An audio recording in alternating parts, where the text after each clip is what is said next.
Daga ƙarshe dai mawaƙi Rara ya tara taron mahaddata alkur'ani da taron addu'a dangane da kubutan mahaifiyarsa daga hannun 'yan ta'adda. A jiya dai muka sanar da kucan cewa akwai wanda ya sha alwashin yin saukan alkur'ani domin ganin cewa wannan baiwa Allah ta kubuto daga hannun 'yan bindiga, wanda zuwa yanzu dai babu wani tabbaci da wani dalili da ya tabbatar da kubutan nata. Ana dai ta ciku-ciku dangane da ganin cewa ta kubuto cikin ƙoshin lafiya, tare da makudan kudaden dai da suka sanya domin ganin sun ainihin karbi wannan kudi a matsayin kudin fansa. Zuwa yanzu dai ga bayanan bidiyo ya bayyana yadda Rara ya tara al'umma domin yin saukan alkur'ani dangane da wannan masifa da ibtila'i da ya fada masa. واهدنا ووفقنا إلى الحق وإلى طريق مستقيم ببركة ختم القرآن العظيم وبحرمة حبيبك ورسولك الكريم. واعف عنا يا كريم، واعف عنا يا رحيم، واغفر لنا ذنوبنا بفضلك وكرمك يا أكرم الأكرمين ويا أرحم الراحمين. ربنا زينا بزينة القرآن وأكرمنا بكرامة القرآن وشرفنا بشرافة ختم القرآن وألبسنا بخلعة ختم القرآن وأدخلنا الجنة بشفاعة القرآن وآتنا محمد صلى الله عليه وسلم أجمعين وآله وسلم وإلى أرواح أولاده وأزواجه وأصحابه رضوان الله تعالى عليهم أجمعين وإلى أرواح آبائنا وأمهاتنا وأبنائنا وبناتنا وإخواننا وأخواتنا وأصدقائنا وأستاذنا وأقاربنا ومشايخنا ولمن له حق علينا وإلى أرواح جميع المؤمنين والمؤمنات والمسلمين والمسلمات الأحياء منهم والأموات برحمتك يا أرحم الراحمين. جزا الله عنا سيدنا محمد صلى الله عليه وآله وسلم أجمعين. اللهم إنك عفو كريم تحب العفو فاعف عنا. اللهم إنا نعوذ بك من النار. آمين. إنا نعوذ بك من النار. تركنا في مقامنا هذا ذنبا إلا غفرته ولا هما إلا فرجته ولا حاجة من حوائج الدنيا والآخرة بها إلا نجعلك فيها رضا ولنا فيها سلام. آمين. ويسرها لنا يا رب العالمين. ولا مريضا إلا شفيته ولا آفة إلا يسرته ويسر أمورنا واشرح صدورنا ونور قبورنا وكنا بالصالحات أعمالنا. اللهم sakamakon yawan zage-zage da yawan cin zarafi da ake yi wa Rara da mahaifiyarsa tun bayan da garkuwa da 'yan bindiga suka yi da mahaifiyar tasa, masoya Rara sun fara shirin ɗaukan zazzafan mataki kan dukkanin wanda ya fito yake bayyana farin cikinsa da jin daɗi da kuma mugun alkaba'i da yake kan mahaifiyar Raran. Ko shakka babu za su ɗau mataki. Wannan matashi da kuke ganin sa ɗaya ne daga cikin matasan da ya sha alwashin cewa duk wanda suka kama cikin masu bayyana farin cikinsu da kuma yin mummunan alkaba'i zuwa ga mawaƙi Raran, ko shakka babu mai raba su da shi sai Allah. Kuma ya rantse da sarkin da ke busa masa numfashi, ko shakka babu za su ɗau mataki mai kwari kuma wanda zai zama darasi kan sauran mutane dangane da abin da suke fitowa suna yi.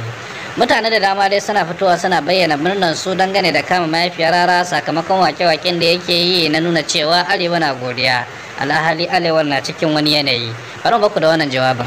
Na rantse da sarkin da yake busa min lumfashi, duk mutumin da ya ƙara cewa an sace babar Rara yana jin daɗi ko kuma ya fito ta mummunan magana, na rantse da Allah da ya halicce ni sai mun ɗaure shi, sai mun ga wane ne gatansa.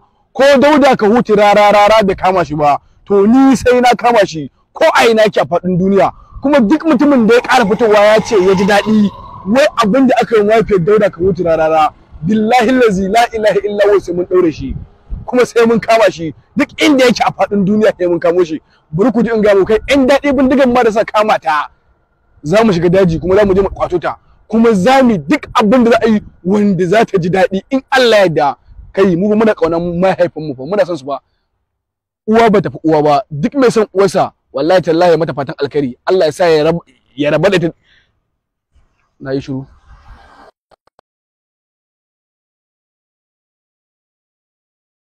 A gefe guda kuma rikici na nema ya barke tsakanin sarkin mata da Aisha Humaira bisa maganganun da ta fito ta yi na Allah wadai dangane da masu murna game da sace mahaifiyar Rara. Wannan sarkin matan da shi ne mutum kusan na farko da suka fito suka nuna godiyansu ga Allah dangane da ibtila'in da ya fada mawaƙi Rara, a a inda ya bayyana dalilinsa na wato ainihin godiya da kuma farin ciki da wannan ibtila'i, kan cewa shi ma Raran Asad da yake wake-waken nasa bai tuna da wayanda suka shiga ibtila'i ba, ya ci gaba da gyara wato ainihin miyarsa da kuma kashin miyarsa. Wannan ya zama dalili da yasa shi kuma ya fito yake nuna godiyarsa da farin ciki, kuma ya ce babu wanda ya isa ya hana su wannan godiya, kamar yadda babu wanda ya isa ya hana masu bakin ciki a sadda wannan ibtila'in ta fada, don haka su ma babu wanda ya isa ya hana su. Bari mu baku da jawabin sa domin ku jiyo kunnanku. Na da gare ku masu murna masu farin ciki. Ina ma ba ku isa ku hana mutane murna ba, ba ku isa ku hana mutane murna ba, dole mutane su yi murna. Haka kuma ba a isa a hana mutane bakin ciki ba, dole wasu su ji zafi, su jajinta, su ji abun ya bata musu rai. Kila wanda yake murna fa a ranan da aka sace mai ma'aifiya, a ranan aka sake Arewa muna godiya, a ranan da aka sake Arewa muna godiya. Kila a ranan wani aka kashe mai matar shi, a ranan da aka sake Arewa muna godiya. Kila a ranan wani ya rasa kanwar shi, kila a ranan wani ya rasa yayar shi, kila a ranan wani ya rasa dan shi. Kana gani akwai wani mahalukin da ya isa ya zo ya ce wai mutum bare yi murna ba? A ranan da aka sake Arewa muna godiya, a ranan a maka wani abu wanda baraka manta ba, ma'aifiyarka a kashe ta, wani ma har yau bai san inda ma'aifiyar shi take ba, wani bai san inda dan shi yake ba, wani bai san inda yayar shi take ba, wani bai san inda matar shi take ba, wani ta bar gida da ciki har yau ba a ganta ba, kuma a sake Arewa muna godiya, ku ce mutum bare yi murna ba? Idan kuma aka ce mutane suna jin bakin ciki, wani shi wallahi tallahi yana jin bakin ciki domin tausayawa mace, domin tausayawa ma'aifiya ba wanda yake wasa da ma'aifiya. Dole wasu su yi bakin ciki domin ma'aifiya, duk wani ɗa na halak yana daraja ma'aifiyar shi ko kuma ma'aifiyar wasu. Ko ya furfura yake, dole mutum na halak ya daraja ta. To abin da yasa kenan wasu suke jin bakin ciki, amma masu murna ma kar ku ga laifinsu, haka masu bakin ciki ma kar ku ga laifinsu. Mu musulmai ne, ba ma musulmi ba, kowane addini kake an nuna ma daraja tsoho, an nuna ma girmama tsoho, an nuna maka duk wani ɗabi'a ka respectin mutum if it is elder.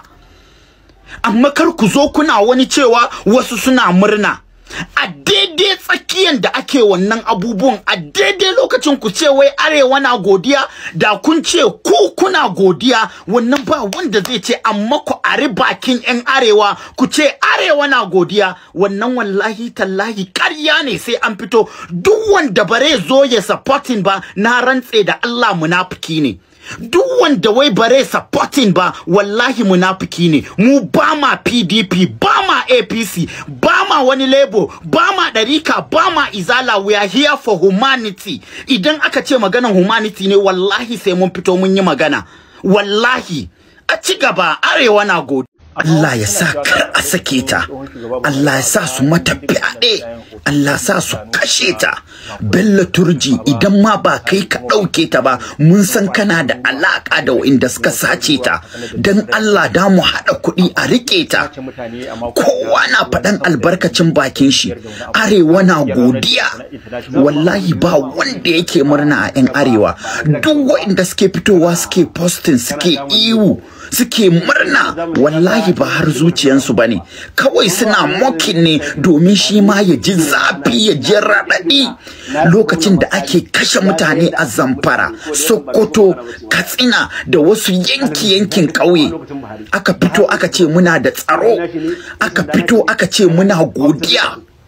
Don haka su ma idan wa'innan yankin sun fito suna iwu, suna murna, wallahi tallahi ba har zuciyansu bane, bakin cikin wannan lokacin suke tunawa. Ba wanda zai fito irin wannan jarabawan ya shafi wani a ce wai ya fito yayi murna, wallahi babu. Muna cikin bala'i, muna cikin yunwa, matsanancin rayuwa. Wallahi tallahi ba wanda zai yi murna da abubuwan sace-sacen da ake yi a Arewa. A ɗauke mai ciki, a ɗauke tsohuwa, a ɗauke yarinya budurwa, a ɗauke baba, a ɗauke mama, amma yara fyaɗe. Ba wanda zai yi murna.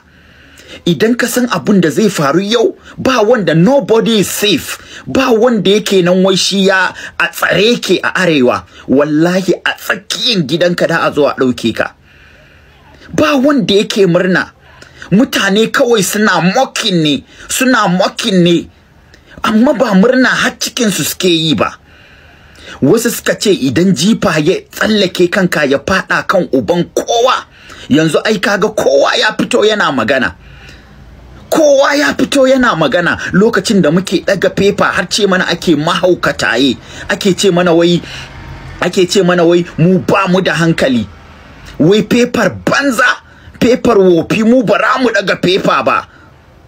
Duk irin wannan abubuwan da ana haɗa kai, duk da ba a kai wannan abun ba, a zama tsintsiya maɗaurin ki ɗaya da Krista da Musulmi da Pagan da ɗan Izala da ɗan ɗarika da kowa da mai addini da mara addini. Yanzu sai a ce yan PDP suna murna, yan Labour suna murna dan an sace wani, yan kaza suna murna. Kun ga irin abubuwan da a ce da mu haɗa kanmu, ba ruwanka da PDP, APC, Labour, kowa ya zo a haɗa kai a san menene mafita. Amma ba wanda da a sace, wallahi ko sauran arewa aka kidnapping bara mu yi murna ba. Ko sauran arewa ne aka kidnapping bara mu yi murna ba. Wallahi bara mu yi murna ba. Muna bakin cikin abubuwan da yake faruwa a arewa, kuma kowa ya san mu, sai dai mu mutu in dai akan arewa ne, akan talakawa. Wallahi talaka muna cikin bakin ciki, in dai akan talaka ne. We are here for humanity first. Musulmai da Krista a haɗa kai, humanity first. Mutane sun zargi Naziru Sarkin Waka da yin burus dangane da iftila'in da ya fada rara, duk da sabani da ke tsakaninsu da raran. Amma dai musulmi ai dan uwan musulmi ne, wanda ake ganin cewa ko shi ma yana bayyana murnar sa ne dangane da faruwar wannan iftila'i, saboda sakamakon cewa har yau Naziru Sarkin Waka bai fito ya ce komai dangane da wannan lamari ba.